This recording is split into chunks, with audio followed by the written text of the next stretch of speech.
we've had on this program, and I feel so excited to be in a place that seems to be just constantly on the cutting edge of creativity and activity and just inspiration. I'm looking around here, and Glenn Beck has got this 4-point strategy of commit and activate and live it and create, and that's what I'm learning to do through our families, through our churches, through our communities, to create the culture that we want rather than whine and complain about the culture that we don't like. In this part of the program, I want to talk about 3 levers that powerfully shape culture that we desperately need to jump on with both feet: education, worldview, and art. Let's first talk about education. You know, I remember growing up and you went to school, and as long as you did your homework, your parents didn't get mad at you. It seemed like you were good to go. And as a parent, it's easy to jump into that same mindset of, as long as you go to school, they teach you what you need to know, and you'll get a college education and a job, and you'll be fine. But what our kids are learning, the knowledge and the quality of the information being put into their heads is so critically important. Even Hitler knew that if he could get the textbooks and the kids' education, he could secure the future. He would say things like, I don't care if you adults agree with what I'm saying. If I can get your kids, in 50 years, you'll be gone, and this will be the only community they have ever known. Education is critical, and it's my pleasure to be talking with a very distinguished man, Dr. Ben Carson. Dr. Carson, how are you? I'm doing very well, thank you. Oh, good. You know, I just want you to know that my family and I sat at our dinner table with my iPad watching your speech at the Presidential Prayer Breakfast, and we just cheered out loud as we were listening to the things that you were saying, and we're reading your book as part of our education program at home. So, wonderful. Well, you know, I didn't even know what I was going to say at that prayer breakfast until the morning of the prayer breakfast. I was just praying and asking God to give me the right message for the nation. Well, he sure did. He sure did.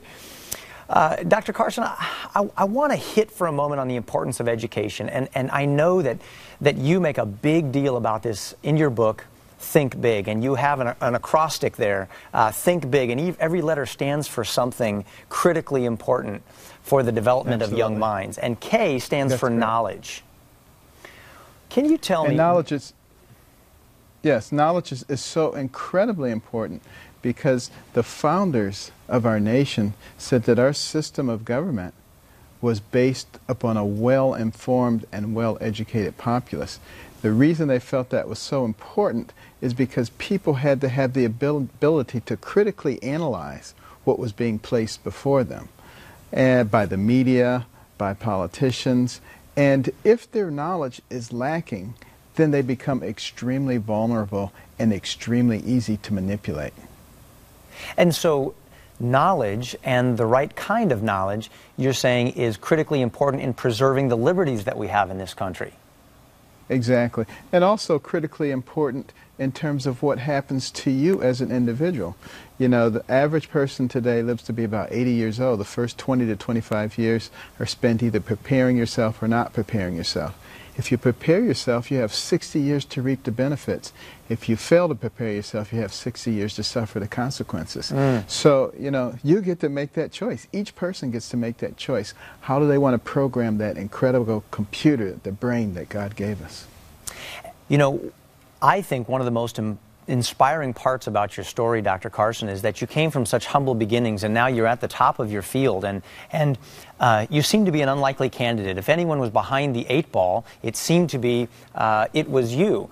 You grew up in a single-parent home, and you didn't have all of the educational opportunities that some others have, yet you got where you were trying to go. What do you say to the parent who recognizes that there are few educational opportunities that they can afford, that they have sitting in front of them, and they're concerned that the worldview that's being taught to their kids is undermining many of the things that they want their children to learn?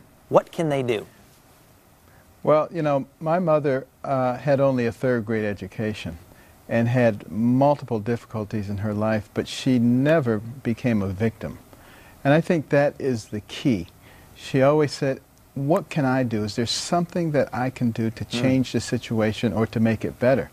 And that was to take us to the library at first, and then later on let us go to the library by ourselves. And recognizing from observing that people who read a lot, who really educated themselves had the ability to change the direction and change the course of their lives. People thought she was really weird, but in fact, she was spot on. And you were telling me when we spoke earlier that she would also introduce you to fascinating people so that you could meet them and hear their stories and they could speak into your life. Yes, she knew that there were a lot of negative influences, and she wanted to put in front of us positive influences.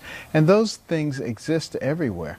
That young mother that's living in the ghetto with 3 children can find people who are doing things and can invite them to a place where her children can see them. There was a school teacher in Dallas, actually a principal. He went out and he found people from the worst neighborhood in Dallas, which is where the school was, who had succeeded. And he invited them to come to the school. He said, just give me an hour's notice and I'll have all the kids in the auditorium. And it had a profound effect on what happened with those children over the course of the next couple of years. I find your advice so inspiring. Tell me, what are the most important shaping influences a child will have growing up? Well, I think it's very, very important for them to have stability. They need to have confidence that the things that they expect to happen will happen. You know, that they will have safety and shelter and food and love. And if you can provide those kinds of things, you know, the rest of it is all icing on the cake. Those are the critical factors. Also, you know, make sure that they develop confidence in themselves by teaching them. You know, one of the things that I used to do is I used to love to memorize things, memorize poems, memorize Bible verses.